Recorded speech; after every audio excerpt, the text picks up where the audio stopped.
Добро утро, колеги! Добре дошли в Русе. Радвам се, че избрахме Русе за 5-та свободна конференция. Защо е свободна? Защото е безплатна и всеки има възможността да дойде, без значение дали е лекар, медицинска сестра, рехабилитатор, кинезитерапевт, ерготерапевт. Това реално е 5-та конференция. Първата стартира много скромно, с около 300 на човека, плюс-минус във Варна. След това направихме една в Пловдив, с около 120-30, мисля, че дойдоха. Следващата ни беше така доста силна в Поморие от 250 човека. Записан сега колко са дошли, трудно мога да го проследя. След това бяхме в Казанлък с около 200 човека, като лошото време наспя, може би всички да дойдат. И днеска и тази конференция се очаква да сме около 180 човека, са им се обадили, като 4-5 човека ми звъннаха в последния момент, че няма да идват, но горе-долу, може би някой да съм записал, така че 180 човека. Сега естествено сме далеч от тази бройка, но надявам се събота неделя да дойдат повече хора. И така, благодаря на Дени за голямото съдействие като домакин. Спомогна с намиране на зала и куп други работи. Така. Аз ще кажа само това, че за мен успеха на тази конференция, колко че дойдохте. И второто е, че благодаря ти. Повечето лектори, от които ще говорят днес, се запознахме с тях тази лък. Така че се надявам на следващата конференция хора, които са дошли тук, които са вдъхновени от само събитие, имат какво да покажат, така, имат решителността и практиката, те излезат на сцената. Благодаря ви. Всъщност само статистическо уточнение. Мисля, че са около 15-16 лектора, само двама са презентирали до сега, така че всичко е ново. И да, 2-3 се презентират. Съотношението е доста голямо за нови лектори. Това е добре. Окей. Представям ви Георги Петлешков. Здравейте, колеги! Благодаря, че толкова раничко сте станали в днескашния ден и не сте отишли на работа, за да присъствате на лекцията. Да, благодаря. Пуснем. Винаги да скипиш работа е по-добре. Да. Казвам се Георги Петлешков. Да, супер. Казвам се Георги Петлешков, завършил съм рехабилитация в Йорданка Филета в София. Магистратурата след това ми беше в НСА, направление неврология. Работих последните 10 години тясно с пациентите с гръбначно-мозъчен травматизъм. И това е нещо, което така основно ме пали и ме привлича. Днескашната лекция ще бъде на тема избор на колесна количка. И защо това е толкова важно? Това са трите неща, за които много държа днеска да ви запозная и на тия три въпроса да отговоря. И ако може, много бих се радвал не само да ги разберете отговорите на тези въпроси, но и да продължите да разпространявате идеята за тези отговори, защото за мен това е изключително важно. Последните 10 години ви казах, че работя основно с хора, които са в състояние, в което не могат да ходят. Тясно съм обвързан с такъв тип хора. Тези, които знаят от предишните лекции, така също съм и част от създадохме на организация Be Unbounded за хора с двигателни увреждания за промотиране на достъпната среда. Тоест, изборът на количките и изобщо предвиждането на хората с двигателни затруднения в градската среда е нещо, което съм доста запознат и нещо, което много ми е на сърце. Въпросите, които ще разгледаме днес, са защо колесни колички. Видяхте, никъде не пише инвалидна количка. Защо след това са ръчни. И защо искам да направя лекцията и да ви обяснявам колко е важно всъщност правенето избора на една такава количка. Започваме с защо колесни. В България използваме думата инвалидна количка. Предполагам, повечето хора знаете тук, на английски се казва wheelchair. За мен в един момент се оказа странен въпрос защо използваме думата инвалидни. При положение, че в България още през 2018 година, а и много преди това се говори за премахването на думата инвалиди. Всъщност в комуникацията ми с доста хора, които са в подобно състояние, установих, че много се засягат на думата инвалид. Предполагам, знаете какво означава думата инвалид. Инвалид означава невалиден. Мене ми е много интересно кой определя всъщност дали един човек е валиден или не е валиден. Дали това е възможността да пътува, да работи, да учи, да преподава. Какво прави един човек невалиден? Много често казват, нали, по-добре е здрав.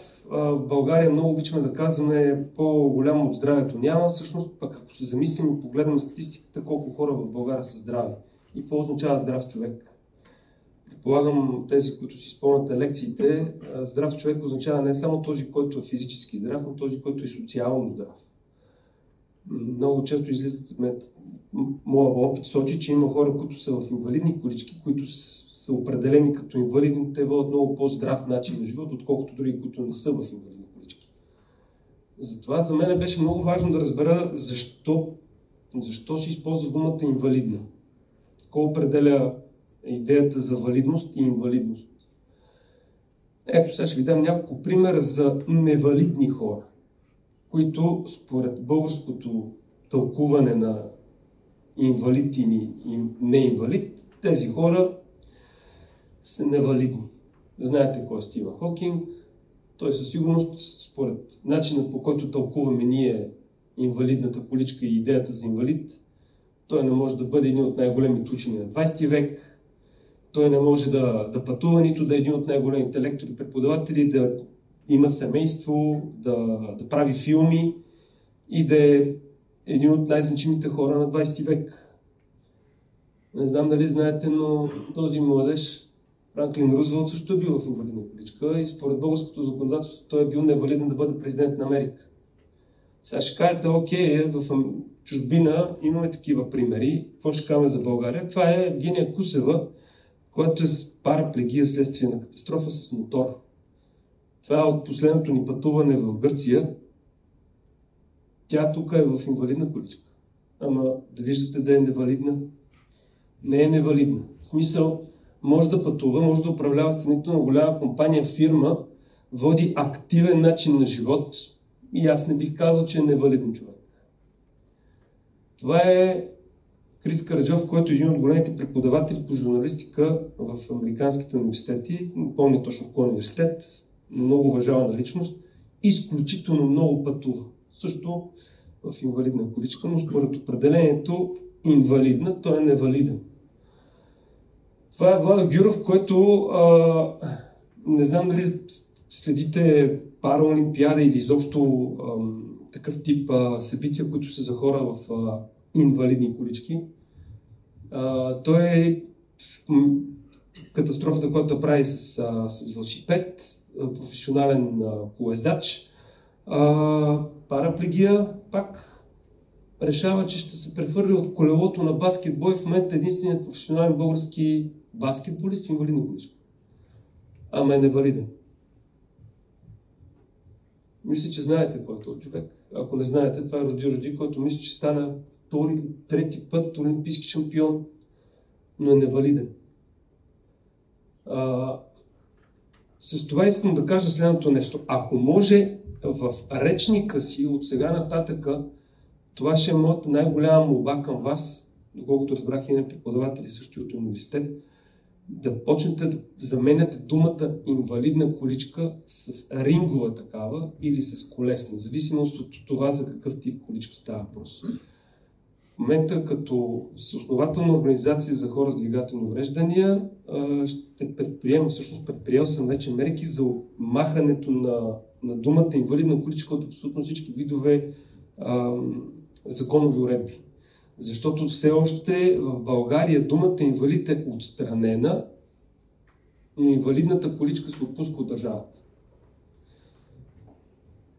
Кой има нужда от колички? Сега Според НЗОК, тук е интересно защо по НЗОК, в България се раздават 12 000 колички на година.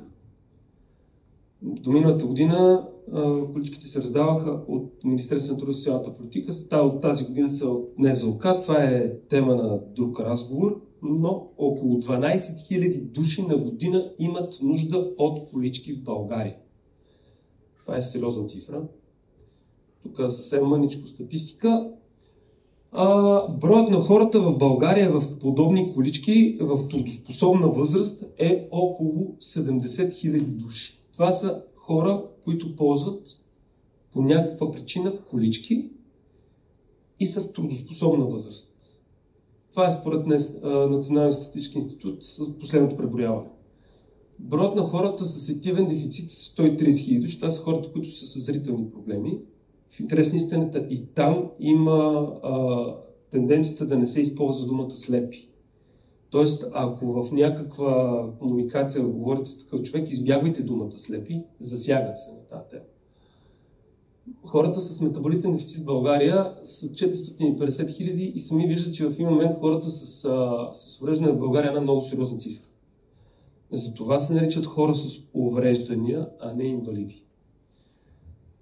Какви са състоянията, които водят до употребата на въпросните колички? Това са най-различни състояния. Вие със сигурност сте се сблъсквали с такъв тип хора. Това са дисчинен травматизъм, ПТП-та, дегенеративните заболявания. Тоест имаме една много широка спектър от състояния, които довеждат до това човек да има нуждата да използва количка. 70 000 души в България използват колички. 12 000 души в България получават. Това са ни много сериозни цифри.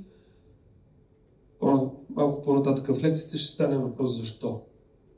И сега започваме вече с видовете колички. Аз ясно ще се спра на един конкретен вид. По начина на задвижване. Количките, всички знаем, електрически и рингови. Само че и в двата вида имат различни разновидности. От една страна, електрическите биват за изминаване на големи разстояния. За тях при кандидатстване се иска психотест, защото те се карат на пъти. Другите са многофункционални колички, които имат възможността или да стават на легло, или да вертикализират. Те са за индор употреба в повечето случаи и компактните колички, които са електрически, които заместват краката на човека. Сами виждате, че дори електрическите колички имат широка вариабилност. И е много важно, когато човек е насочван да си вземе електрическа количка, хубаво да се има предвид мястото, където живее, възможностите, които има за предвижване и да се избере най-правилното устройство. Сега в България има една програма за високотехнологични помощни средства за хора с увреждания. В частта достъпна среда се предлагат вертикализиращи колички и такива, които имат възможност за преминаване на стълби. Изкачат и спускат стълби посредством верига. Тоест, в вариабилността при електрическите инвалиди не е инвалидно.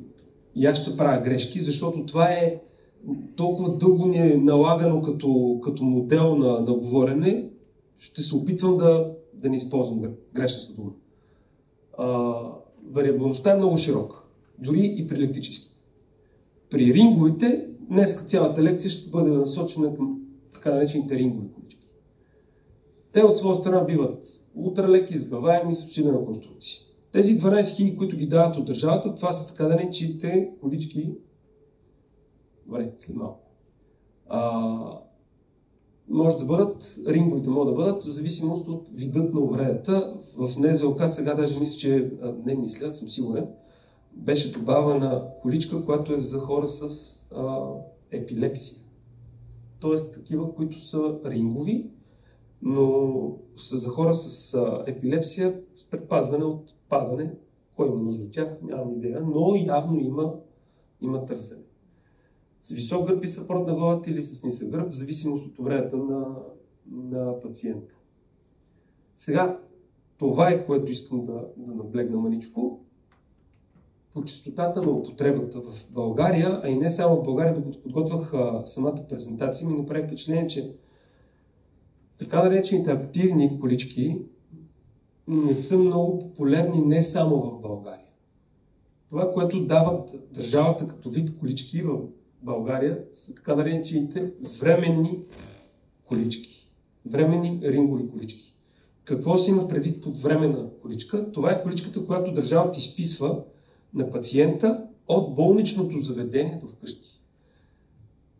За съжаление в България, може би не само в България, начинът по който е структурирана медицинската услуга е когато лекарите си свършат работата в болницата и нямат отношение към пациента вследствие на неговото състояние, те го изписват.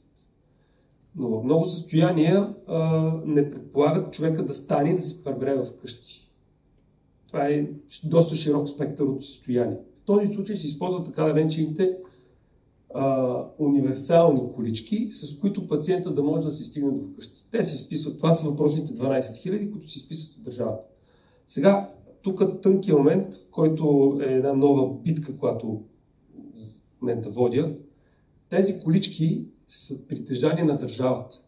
Тези 12 000 на година, до миналата година, докато се издаваха от МТСП, Министерството на социалната политика, те бяха притежание на държавата в продължение на 6 години. На 6-та година количката се бракува и тя може да остане при пациента, ако има нужда да я ползва. Сега минаха към НЗОК и в момента към НЗОК проблемът е, че те са директно се поударяват на пациентите. Това е проблем, който има интерес. После ще отговоря на въпроса защо е проблем.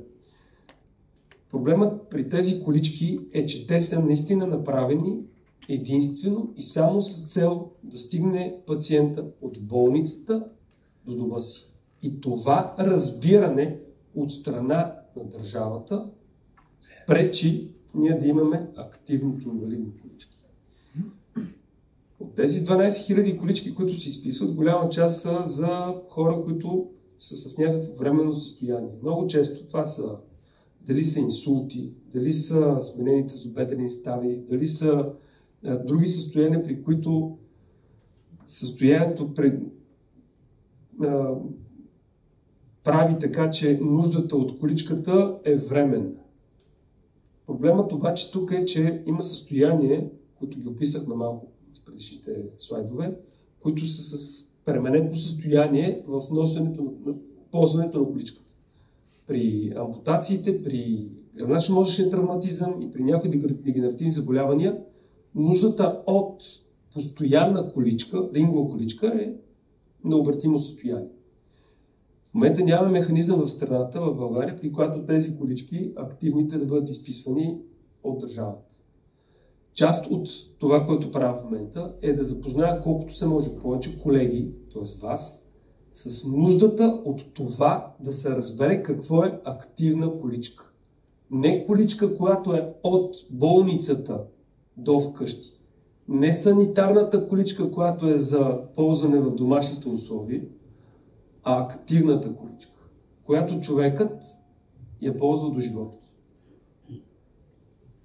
Има така наречените също и специализирани колички.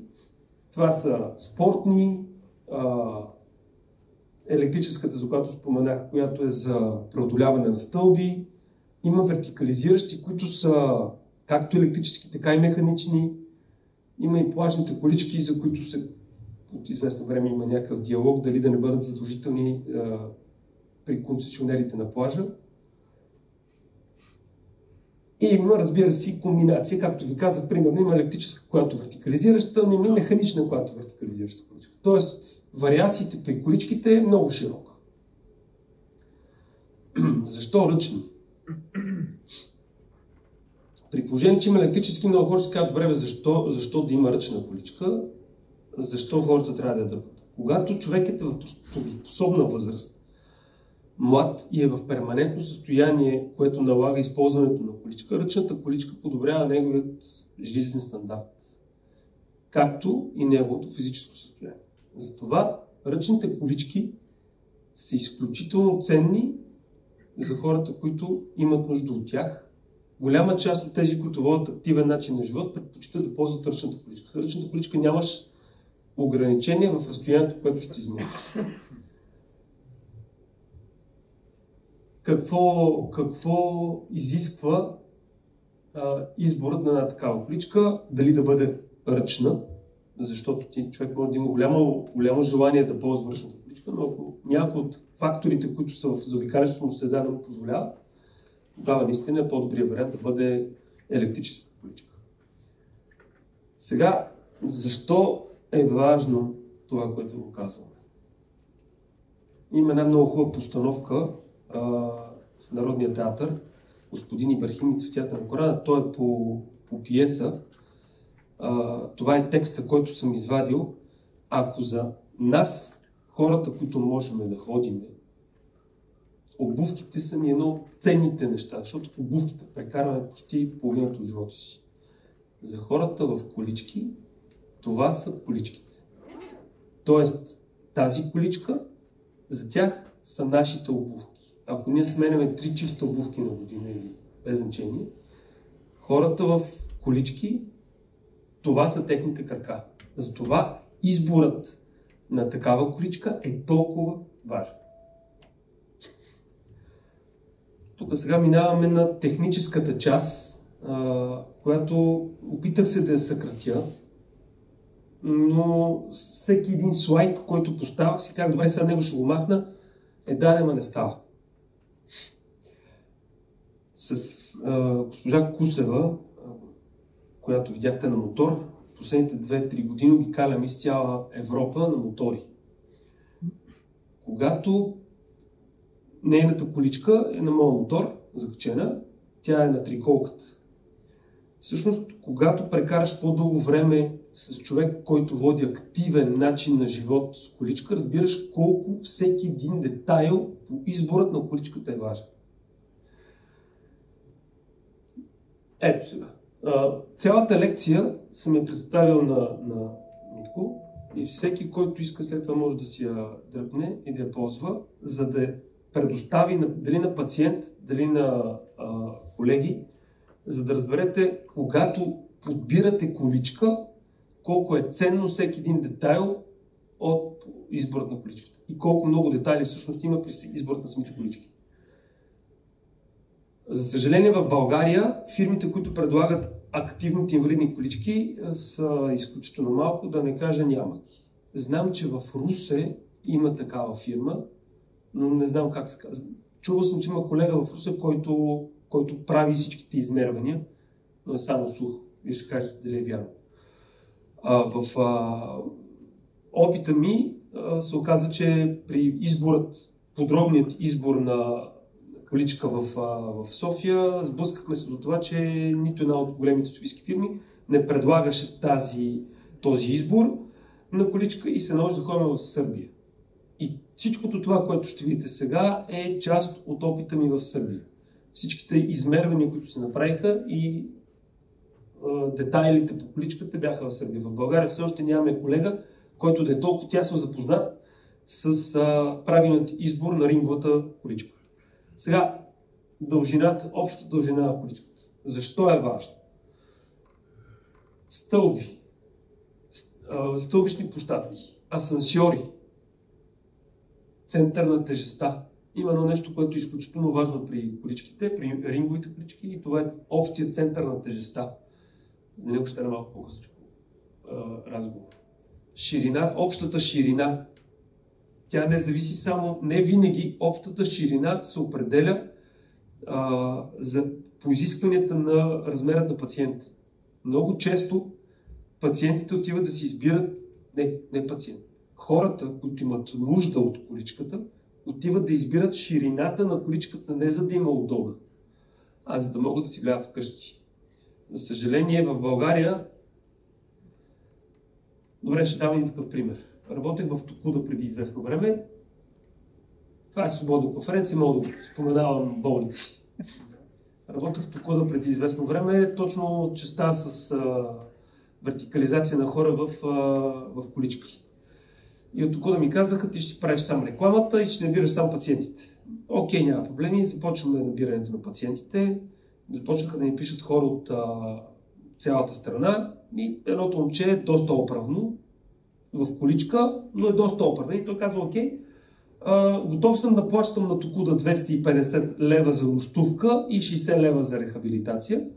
Обаче, нали, е болница, трябва да мога да се обслужвам в болницата. Най-вероятно искам, нали, стаята да има тоалетна, в която да си скъпа, да си сточа катетъра. И питам от ръководството на болницата, има ли такива стаи, които са пригодени за хора с двигателни увреждания. Да, има, разбира се. Качвам се да видя стаята. В нито една от стаите не можеше да влезе инвалидна количка. Рингова количка. В случая беше инвалидна. За тях тези хора са невалидни. Нито една от стаите нямаше ширината на банята, не позволяваше ринговата количка да мине. Викам, добре, това е абсурд. Спокойно. Имаме на всеки един етаж една специално обособена тоалетна за хора в такова състояние. Отивам в тази тоалетна и какво да видя? Душа е с душ-кабина. Една педия.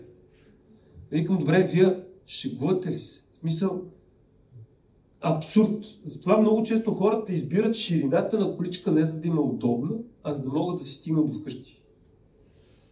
Височината на количката, това зависи от видът на увредата на човекът и неговите възможности.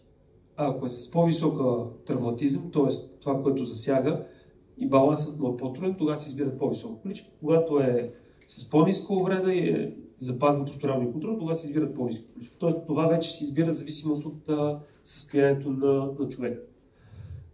По същия начин това е ширината на количката, изключително важна, не само когато се избира от гледна точка на видът на увредата на човека, но и от възможността за маневриране на количката. За съжаление или за щастие, в България всеки има жилище, но жилищата ни са така направени, че са доста претрупани. Повечето от вас са ходили по домовете на пациентите си. Моето впечатление е, че в България дори хората с увреждания си пазят вещите. Влизаш в апартамента или в къщата и вътре е затрупано с излишни мебели. Кажеш, добре, човек, ти сега, окей, живееш в къщата, в това състояние си, предопределя се, че състоянието ще бъде така следващите години, десетилетия, да изхвърли ги тия гардероби, които така иначе не мога да стигнеш горе. Не. Затова много често ширината и дължината на количката е ценна. Ширината на количката е при сгънато положение. Искрено се надявам повече от хора да разберете, че активните колички хората ги ползват, за да водят активен начин на живот. Все повече се убеждавам, че такива хора искат максимално да водят самостоятелен начин на живот. Как го правят това нещо? Държавата отпуска средства за адаптиране на автомобил. И тогава ширината на количката в сгънато състояние позволява човека да може с една ръка лесно да я сгъне и да я пребере в автомобила си. Много ценно е, т.е. при избора на количката, когато помагате на човек с такова състояние, хубаво да обърнете внимание в каква кола кара, сам ли ще я прибира, къде ще я прибира. Височината в сгънато положение по същия начин, примерно, имахме много сериозен проблем при адаптирането на количката, за да я закача за мотора. И затова трябваше да вземе друга количка, за да мога да качам на мотора. Малко са хората, които го правят това нещо, но пък за нас беше важно. Тежестта на количката. Колкото е по-лека в Европа, толкова по-ценна, за да може пациента да може да се вдигне с една ръка и да се премести в къщи. Сега на прага съм на патентоване на една количка, която обаче няма да е лека. Като основната идея е, че моят опит сочи в България, че немалка част от хората, които ползват колички, дори не си изгъват количките, молят някой да ги пребере в големите багажници. Защо искам да е по-тежка лично аз? Защото леките колички са направени за хубави пътища. А ние знаем, че в България хубавите пътища са рядкост. Докато ако една количка е така наречената ръгет и е здрава, тя няма как да бъде лека. Много са факторите. Тук пък има момента, в който да бъдем малко по-човечни, като видим един човек да ни маха от някоя кола, защото ми се е случвало да го забелязвам това нещо с Евгения Кусева. Никой не реагира. А всъщност тя моли, ако може някой да дойде да извади количката. Един път се случи, даже стояхме в един мол. Аз отивам към нея, тя не ме вижда и маха на един човек, казва, извинете, само да ми съдействате. Това, което иска тя е, като се качи в колата, някой да превере количката в тя има чисто Шкода Суперб. Обаче, когато видят човека, че в количката и моли за нещо, повечето хора казват, няма пари. Тоест, не винаги, когато някой с количка ви попита нещо, иска пари. Хората в колички не са винаги учаващо бедни. Тежестта на повечето колички се определя с или без гумите. Много е важно гумите, това вече ми е като навик, когато видя една количка, първото нещо, което виждаме, дали с Quick Release. Имаме ли хора, които карат колелета тук? Много малко. Добре, супер. Знаете какво е Quick Release? Quick Release е едно копченце отстрани, с което гумата веднага пада. Ако може да съветвате пациентите си и хората, с които работите, да избират такива колички, това е много ценно, защото без значение каква е ситуацията, Quick Release помага за бързото прибиране на количката в превозно средство. Така, пътен просвет. Казахме в България, пътищата ни са много тегави. Пътният просек е разстоянието между степенките и земята.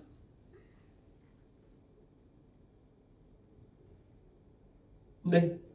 Пътният просек е най-ниската точка на количката и земята. Най-ниската точка, много често количките отзади имат модул за противообръщане. Ценно е въпросният пътен просек при обучението на пациентите или на хората в маневриране. Тия дни имах случая, в който дойде един младеж да си избира една количка, ме помоли да отида да му съдействам в София. Човекът беше от Самоков. Това, което правеше това момче с количката, беше лично за мен факир. Без никакъв проблем той можеше да стои само на задните гуми. Оказва се всъщност, аз знам за Западна Европа и за Щатите, че е нещо, на което много силно се набляга хората да го тренират. В България никой не го тренира това нещо. При стоенето на задните гуми много лесно може да се качат бордюри и да се преминават през препятствия. Затова въпросният пътен просвет и това нещо, което е отзаде, което пречи противообръщане, е ценно, за да се знае дали човекът може да вземе препятствието или не. Или дали може да качате с количката стълби. Също. В момента в държавните изисквания за тоалетни, обществени тоалетни, има това и при строежа на сградите има това нещо заложено като норма. Или това е радиуса на завиване на количката.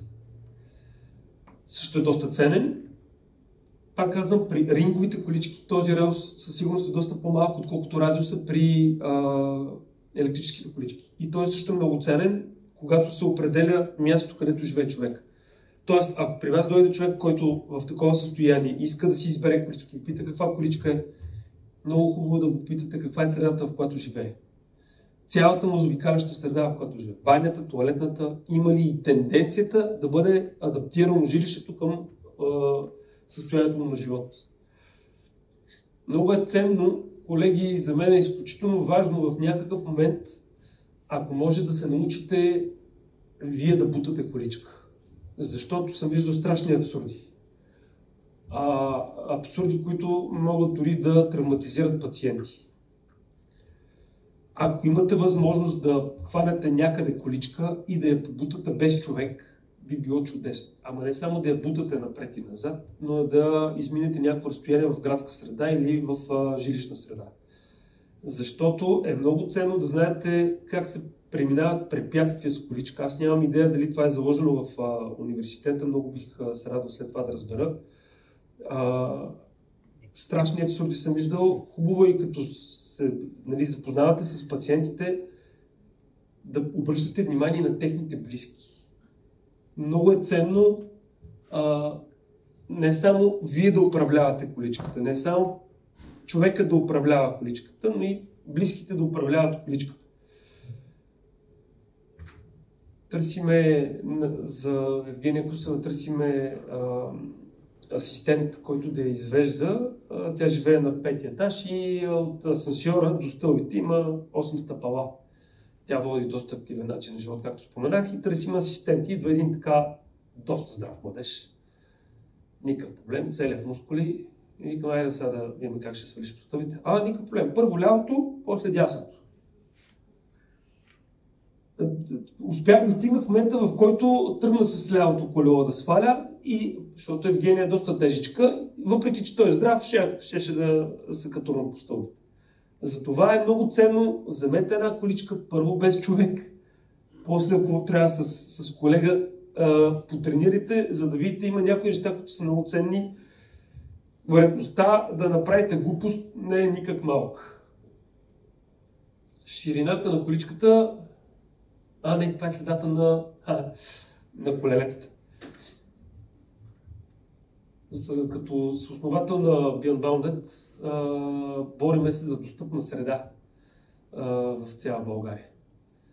И много често ми се случва, ама то там има достъп. Как така? Ние сме сложили рампа.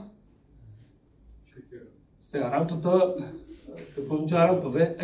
Това е рампа, бе, виждали ли сте рампа? Викам, аз рампа съм виждал, ама вие май не сте виждали количка. Така че обръщайте внимание на ширината на гумите, както на предните, така и на задните. Ако ви се наложи, искрено ви пожелавам в центъра, който ще си направите собствен център, както и Митко. Мислете рампата да бъде направена така, че наистина да може всякакъв вид количка. Това не е стандарт. Ширината на количката не е стандарт. Затова хубаво е да помислите така, че тези две железа, които на много места се поставят, да не се излагаме пред чужденците. Тоест, хубаво е това нещо да се помисли. И тук са пак много неща, свързани с техническата част на количките, които са в зависимост от състоянието на пациента.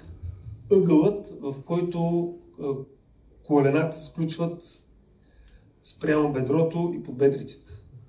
Това определя колко пациентът ще бъде стабилен в количката си. Пак зависи от травматизма, от възрастта, от пола, от височината на човека. Много фактори, хубаво е да ги имате в предвид. Защото, както казах, много е ценно човекът да чувства количката, сякаш тя е продължение на неговите крака. Те са неговите крака.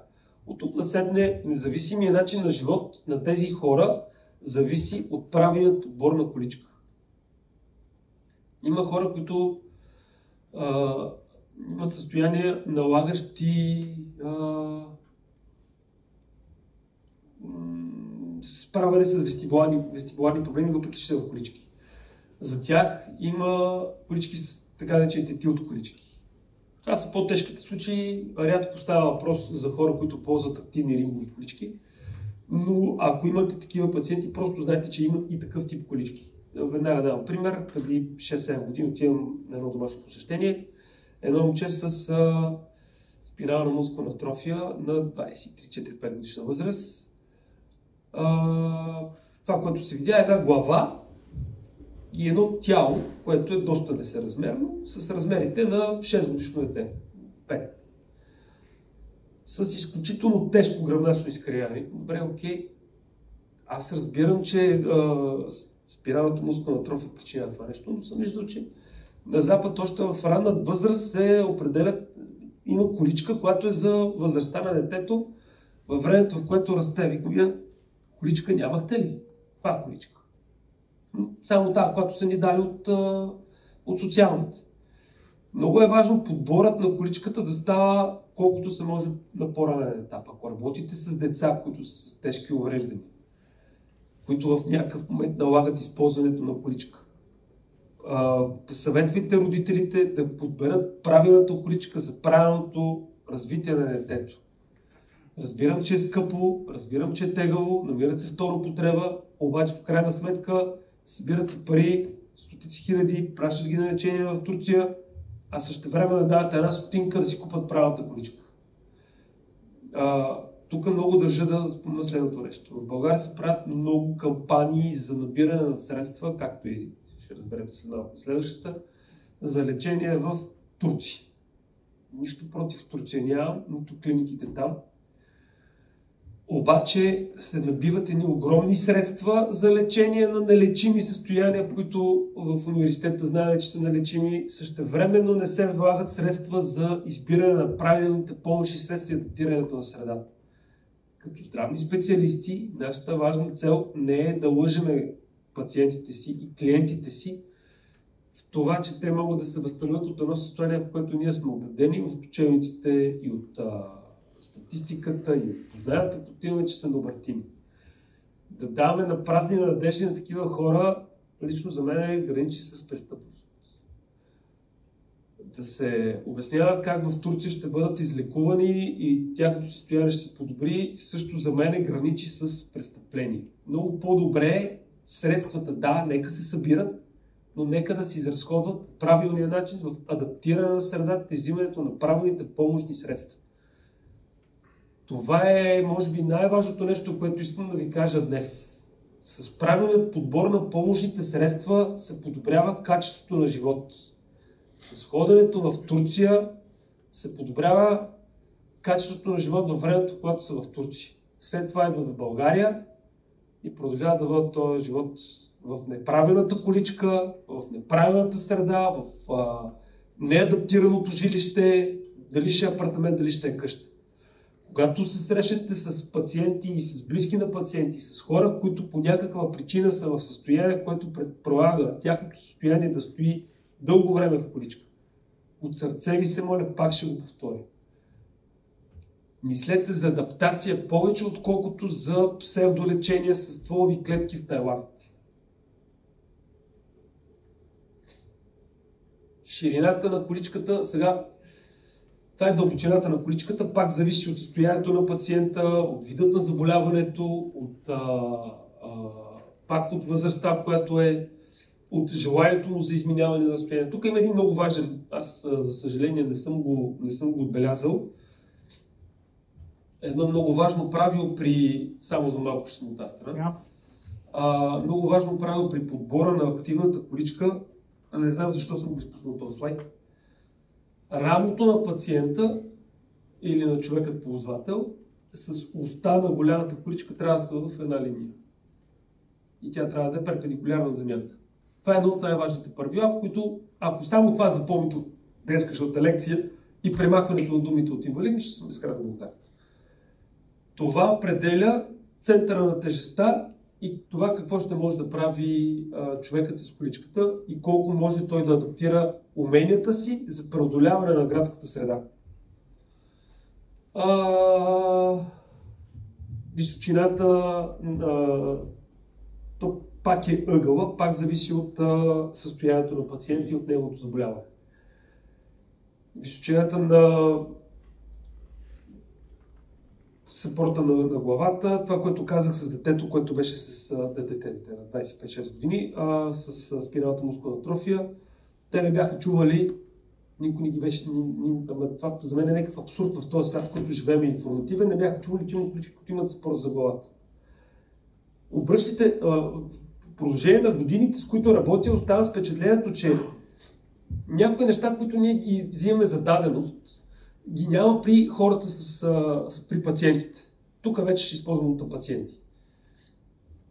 Ние знаем, че при МС хората трябва да избягват горещи процедури и стоянето на топло. Мен толкова пъти това ми е повтаряно в университета, че аз съм го взел за даденост. Опита ми сочи обаче, че нито един пациент, с който съм говорил с МС, го знае това нещо. Поради някаква причина тази информация, дори при пациенти, които са с 5, 10, 15, 20 годишна давност, тази информация не е стигнала. Губи се комуникацията между нас, терапевтите и пациентите. Някои неща, които ние ги взимаме за даденост и ги знаем, а всеки трябва да го знае, те не го знаят. Затова всеки път, когато се срещнете с нови пациенти, обръщайте внимание на някои неща, които вие си ги знаете, но това всеки трябва да го знае. Ама как така? Има колички, които имат съпорт на главата. Но вие не знаехте ли? Хората не е задължително да ги знаят тия неща. Имайте си, когато се срещнете с един човек, един набор от неща, които без значение дали са минали през 15-20 лекари или колеги, хубаво е да ги повтаряме. Защото много често се убеждавам, че всъщност те не ги знаят. Продължават доста още слайдове, които са с техническата част на количките. Мисля, че това е един от предпоследните. Да. Това е, защо се отнася до техническата част. Оставам лекцията при Митко, ако искате вземете, за да си имате в предвид тези неща, няма как да ги научите. Аз просто искам да ви обърна внимание, че те са ценни, важни са. И когато препоръчвате количка на човек, хубаво е, ако искате да ми изпратете лекцията, да си ги разгледа нещата. Всичките тези мерки, които ги имахме, те се взимат в зависимост от мерките на самия пациент. Това са важни неща, които хубаво е да ги имате и да ги знаете. Това е един модел, чрез който се подбира самата количка, пак с конкретните мерки. Хубаво е да се обърне внимание. Няма как да ги запомните, дори да ви ги обясня сега, хубаво е, остават в архивите, стоят, там са.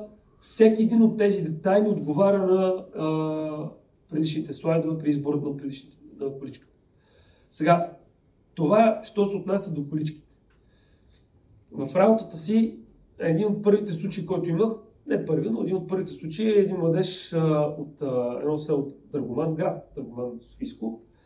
На 8 декември пада от покрива, докато решава да сменя някаква керамида. Покривът му е нисък, 2 метра. Само че самият човек е доста така тежичък, да, 150 кг, чупи и прешля. Нищо друго няма счупено, бързо го възстановява в болницата, връща го обратно в къщи и той решава, че ще си тръгне на работа, работи към военните, те веднага му правят рампа, да може да стигне с количката. Той бързо така прие идеята, че ще стои в количка и още на първата седмица, втората седмица на работа. След първия ден малко неприятна снимка. Сега това не е неговата снимка, защото тогава не направих снимка, но се получи това нещо. Защо се случило? Защото никой не му е казал, че всяка една рингова количка, всяка една електрическа количка, всяка една количка задължително трябва да има декубитална сбавка. Това е един аксесуар към количките, който е абсолютно задължителен. Тази рана, колеги, при пациенти с гръбначно-мозъчен травматизъм, можете ли, някой знае ли колко време се лекува? Моля? Може години. 6 месеца, може години. Може и да не си. Имам пациент с 10 години не може да затворя раната. 10 години. Има пациенти, които най-така бързото, което е в рамките на 6 месеца.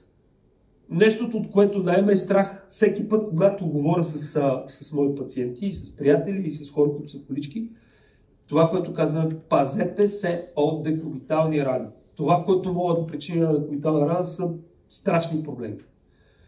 При изборът на количка, всичките тези неща, които ги видяхте преди това, са ценни, защото съм виждал рана на крак вследствие на 4 часа кръченцето лекичко опира в един от ъглите на количката.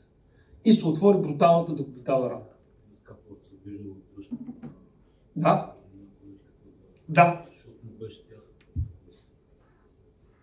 Тези рани, декубиталните рани, при хората, които са с гръбначно-мозъчен травматизъм, са страшен бич, изключително бавно се лекуват или не се лекуват.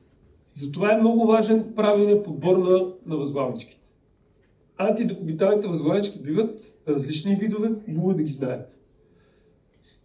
Освен геловите, активни с въздух, малко хора знаят, че има и такива. Има и пасивни с въздух или с течност. Хубаво е, задължително е, когато имате човек, който попадне при вас, това да ви бъде един от първите въпроси. Имаме ли колеги, които работят в болница тук? Аз съм бивш. Да. За тези, които сте в болницата, моля ви се, това е нещо изключително ценно, много важно за мен.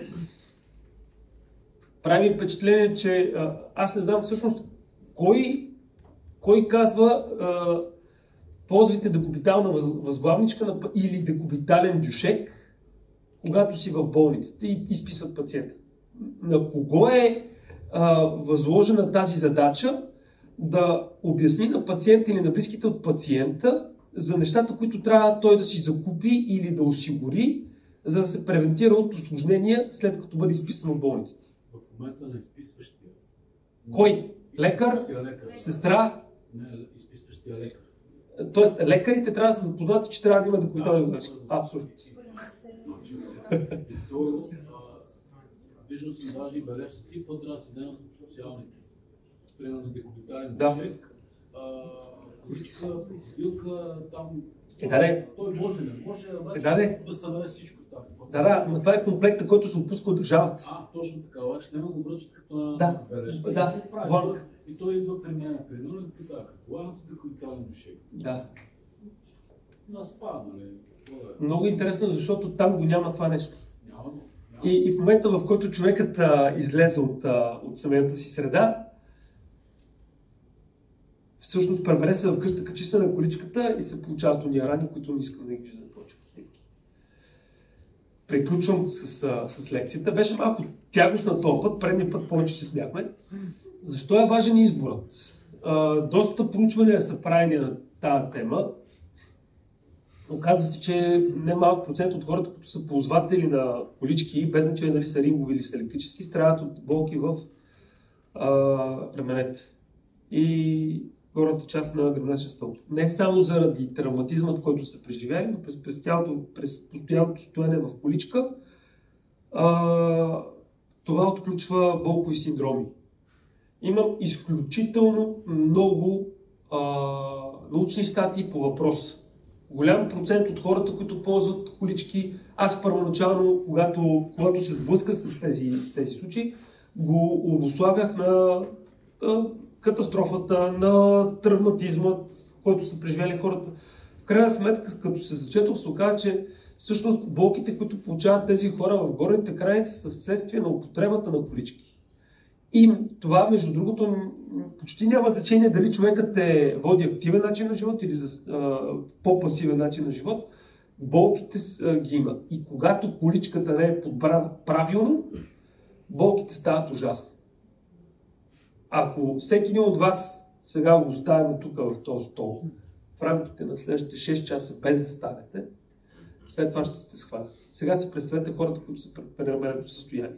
Затова е изключително важен изборът на количката, така че да бъде максимално удобен. Човекът прекарва останалото време в количката.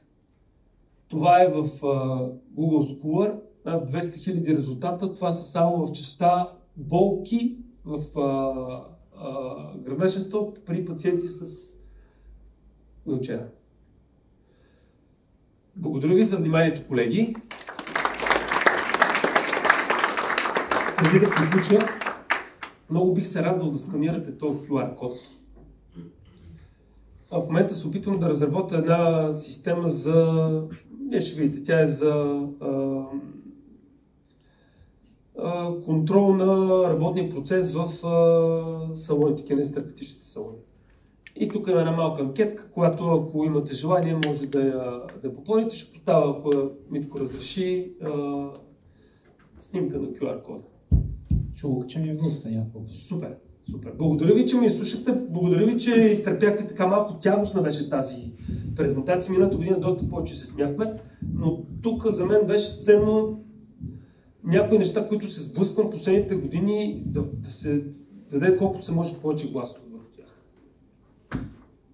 Време за въпроси. Има ли въпроси? Супер. Не вярвам.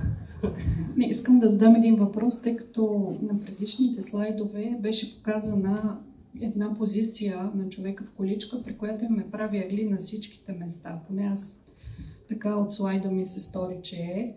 А пък по-преди казахте, че трябва количката да е повдигната отпред, за да може да не се хлъзне човек.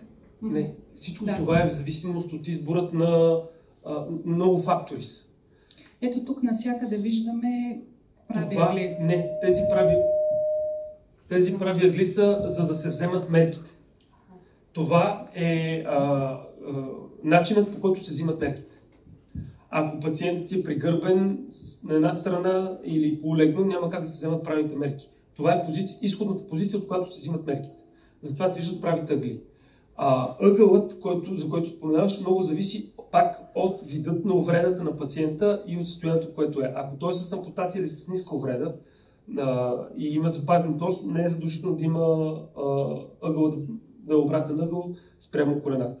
Ако е по-висок, ако е изключително много са... Основното нещо, което е важно при цялото това нещо, е определението на центъра на тежестта. Защо не съм го сложил в слайдовете сега? Всъщност, както и да е.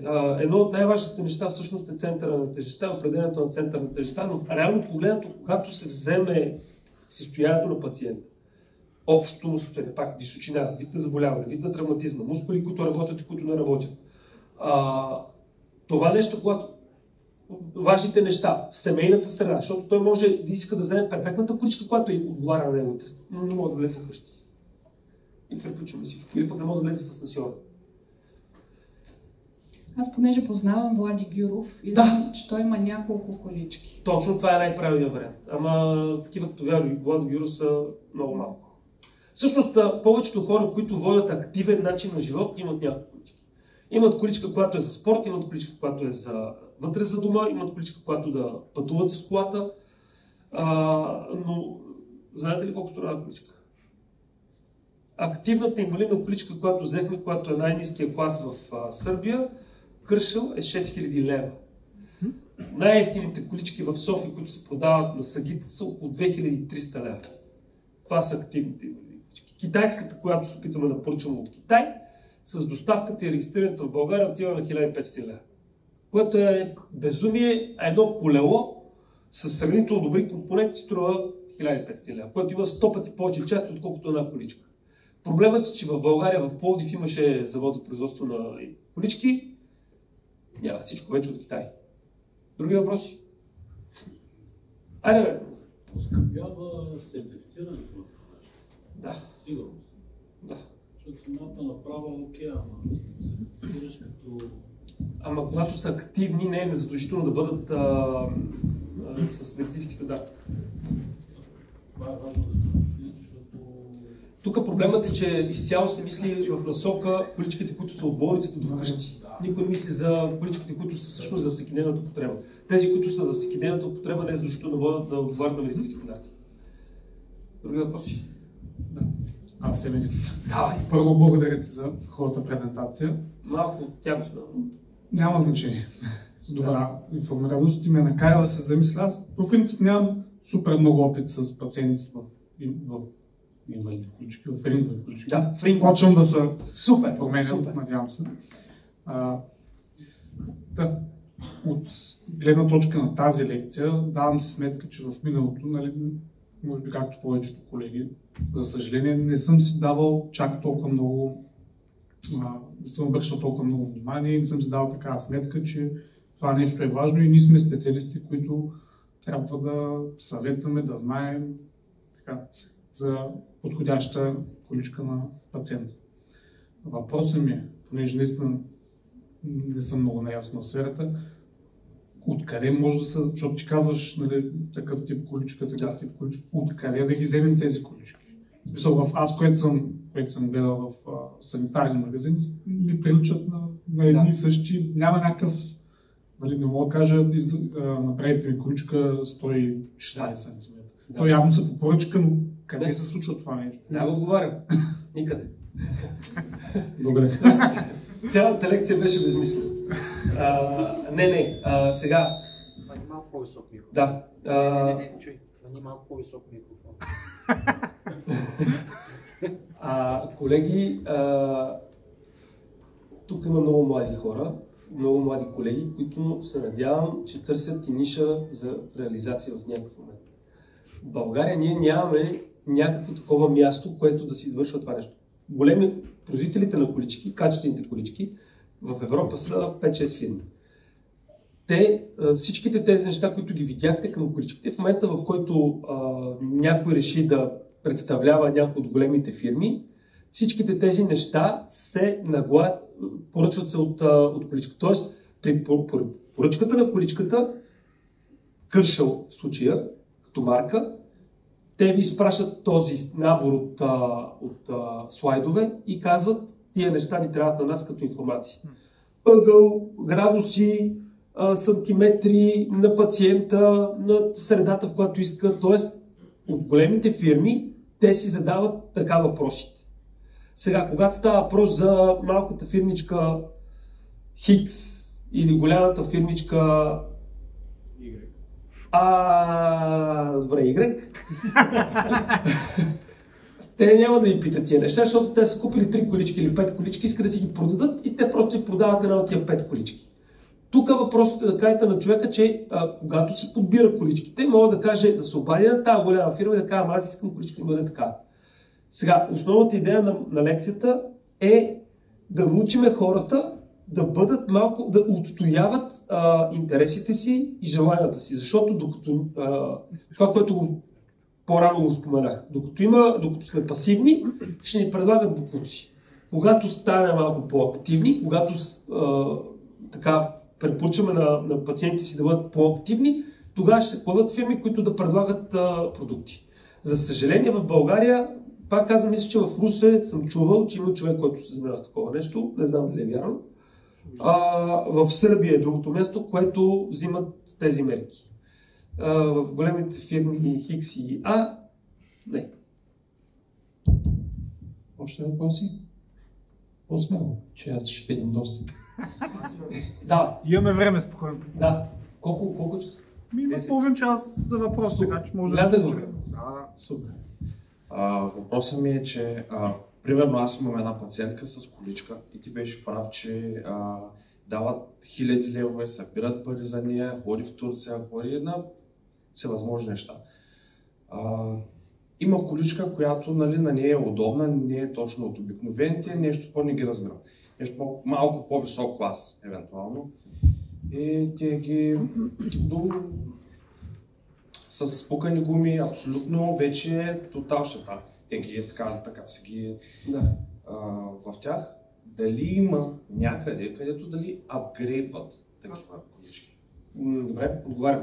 В България до миналата година количките се даваха от МТСП.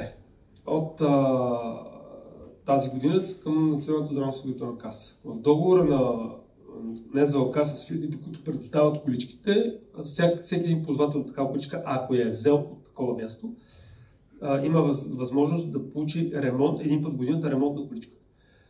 Апгрейд на количката няма как да има, защото фирмите, които произвеждат колички, те са 5-6 в Европа и 3-4 в Китай.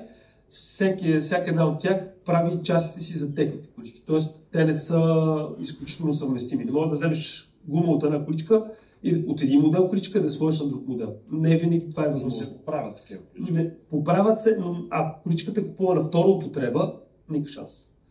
Ако е купувана от магазин в България, магазина, в който е купена в България, в следващите 6 години е задължена да извърши минимум един сериозен ремонт, който е на стойност 6 лева. Аз съм се опитвал да търся в интернет. Не, фирмата, от която е получена количката.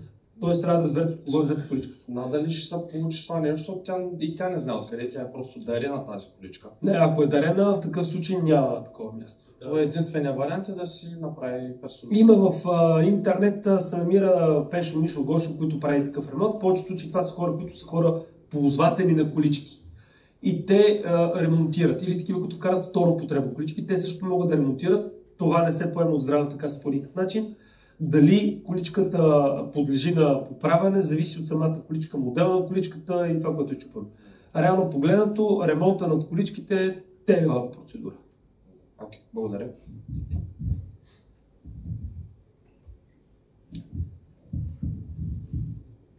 Благодаря. Искам да попитам специално за чилд количките, които са по-специализирани, понеже нямаше така информация за тях. Тези колички са предимно за хора, нали, с пациенти с по-тежки увреждания, нали? Точно. Може ли да ни дадете малко повече информация за тези колички? Те не са в обхвата на това, което правя аз, тъй като това са за колички, които са по-скоро, за, както казахте, за по-тежките случаи. Това, с което аз повече се занимавам, са количките, които позволяват хората да преодоляват разстояние и да водят по-достъпен начин на живот. Сега, тези, които са от количките, това, което мога да ви кажа, е, че пак всичките неща, които видяхте по слайдовете, отговарят също за тях. Избират се индивидуално. Фирмите, които продават такива колички в България, пак са борят на пръстите на едната ръка. Може би и по-малко. Много е важно състоянието на човека какво е. Имах пациент, който е с квадриплегия, който постоянно ставаше лошо. И на него му трябваше такава тилтоколичка. Понеже е много висок, много трудно намерихме такава количка, изобщо да бъде закупена в България. Сега, в чужбина, там нещата са решени доста по-сериозно. Нещо, което мога да посъветвам е търсете фирми, които се занимават с внос на втора употреба такива продукти.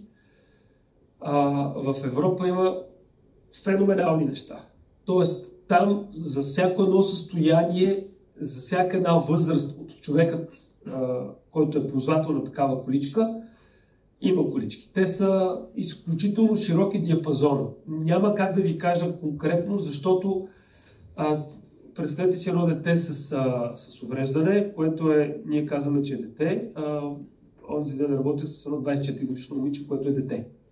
Сега, вариантите при една от лекциите, следващите лекции ще бъде точно за деца с ментални проблеми. Там са много вариабилни.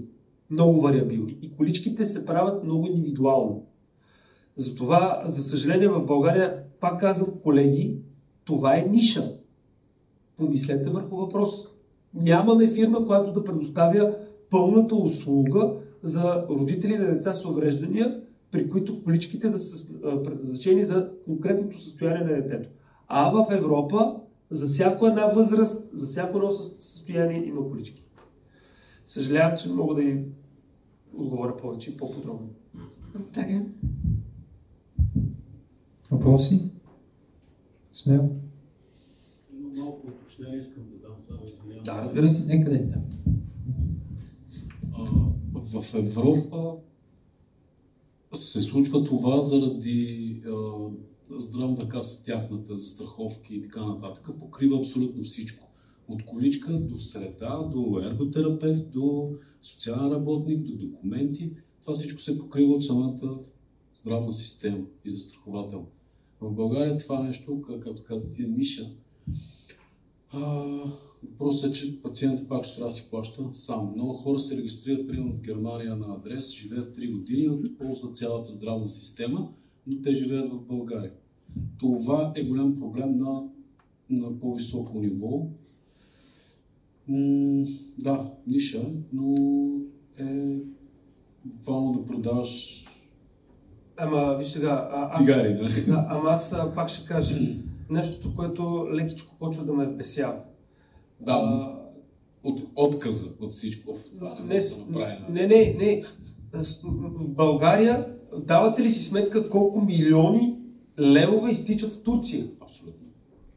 Значи това са стотици милиони, които се събират по различни програми за лечение в Турция. И същевременно, видяли ли сте кампания за набиране на средства за среда на човек с увреждане? Аз такава не съм видял. Да, ще го пратиме той да се лекува в Турция с столовите клетки, с прекъснатия гръбначен стълб или с някакво друго такова състояние, което не предполага подобрение или лечение. Стотици, хиляди, милиони. Обаче адаптирана средата, не.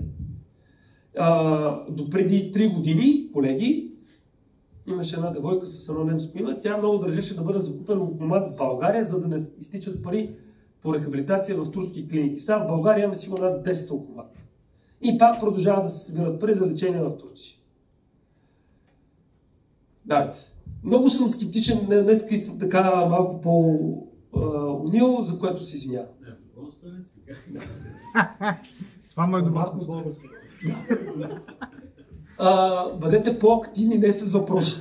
Бъдете по-активни с това да препоръчате на пациентите си и на хората, с които се срещат в това състояние, да си изискват правата. Имайте предвид, че когато това го правите, нещата се случват.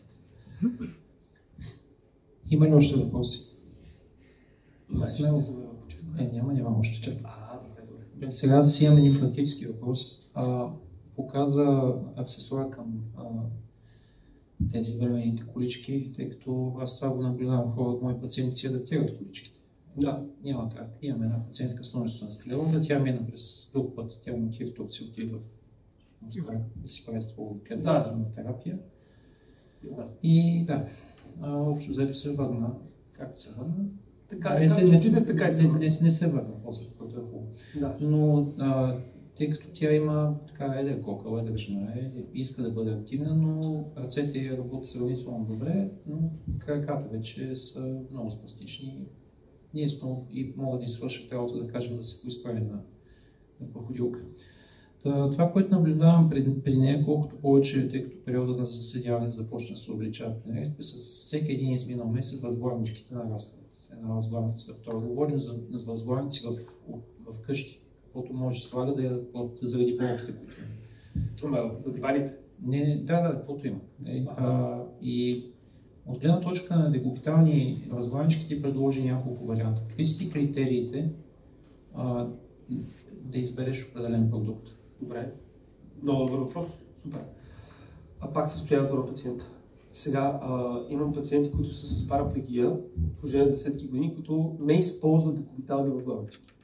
Те обаче водят изключително активен начин на живот и имат постоянно движение. Когато човек се движи постоянно, добре контролира килограмите си, дори възглавничката може да бъде или да бъде намалена до много тънка, или изобщо да я няма. Обаче, ако човекът, както кажеш ти, е по-тромав, изборът на декупиталната възглавничка става доста сложен. Сега това, което съветвам, са силиконовите. Истината е, че декупиталната възглавничка не е просто възглавница, която се взима от за спане и се сваля. Хубавите декупитални възглавнички струват колкото инвалидната количка. Тоест, когато човекът има нужда от такава възглавничка, има едни, които са с гел, те са доста специфични, доста широки, избират се пак от пациента, конкретно може да се направи цяла лекция за тях. Много е важен пациента какъв е, къде са му раните, колко време прекарва в количката, как прекарва в количката, каква е количката и тогава се подбира и възглавничката. Но тези, които са геловите, големите гелови, те са така общо взето топ of the top. Но цената там е 4 цифри.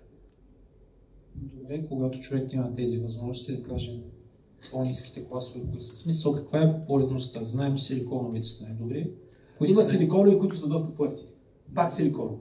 Пак силиконово, това е по-добрият вариант. Има такива, които са на въздух. Сега, ако тя прекарва много дълго време в къщи, къде е дистанционното?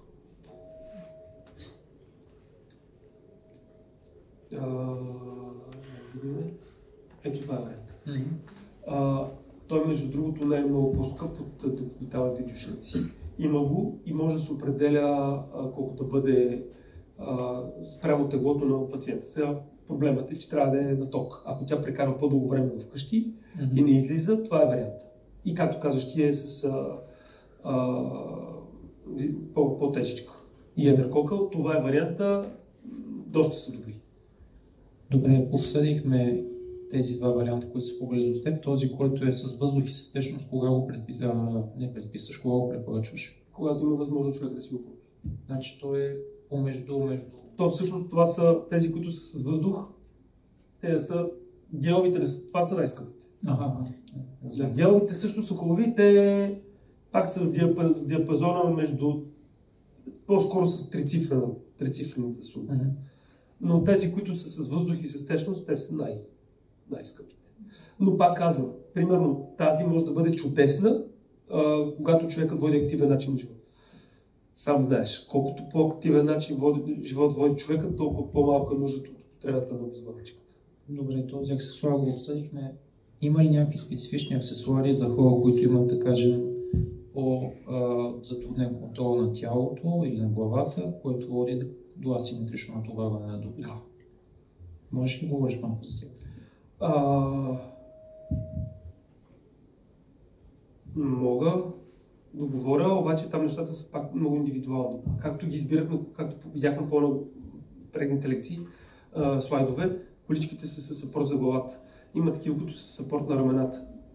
Много е важно, ако е много неправилно натоварена на смисъл посторалния контрол страда, тогава се подбира количката така, че да изправи посторалния контрол, т.е. човек да бъде в някаква позиция. Сега, аз предполагам, ти ме питаш, когато пациентът е има спастика от едната страна, обаче има запазен някакъв посторален контрол. Няма вариант.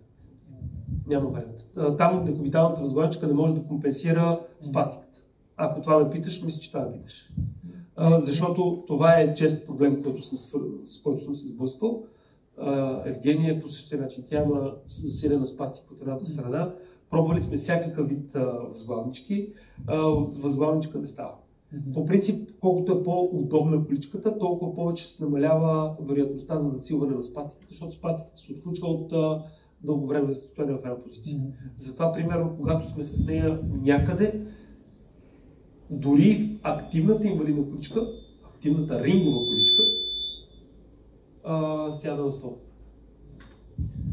Добре, един коментар, тъй като наблюдавам, че всяка една лекция в тази конференция става много така по-интересна и интерактивна, всички почват да дават телефоните да снимате. Щеше да е хубаво, ако имаше една секция, която просто да покажеш някакви трансфери, да каже, аз съм сигурен, че много от хората тук не знаят как да вдигнат човек от земята и да го сложат на стол.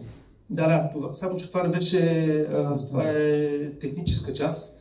Като идея, защото това не се преподава. Поне аз като бях студент. Но не съм прав. Сега на края на месец октомври ще проведем семинар в София, за тези, които са от София или ще пътуват, който е изцяло само в тази насока.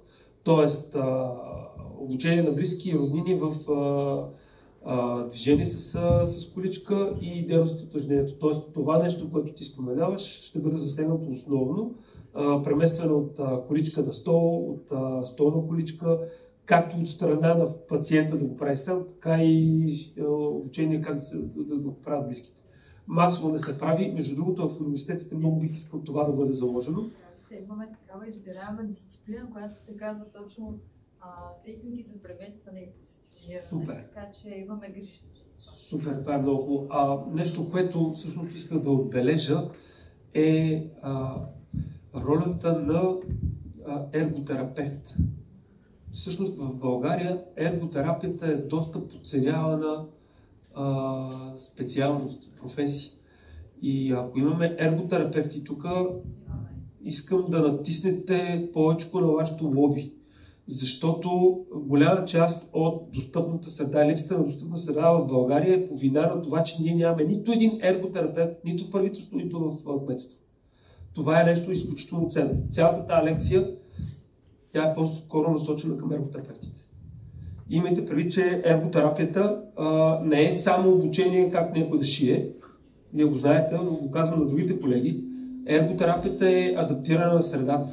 И ако може повече да се обръща внимание, би било също. Това, което казваш ти, всъщност до голяма степен не е само в нашата сфера на рехабилитаторите, физиотерапевтите, но и на ерготерапевтите. И нека не ги подценяваме.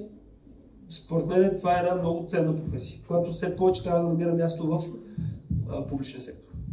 Ще търсим човек да направи лекция на следващата конференция. Добре. Повече въпроси, коментари? Да благодарим на Георги тогава за това лекция.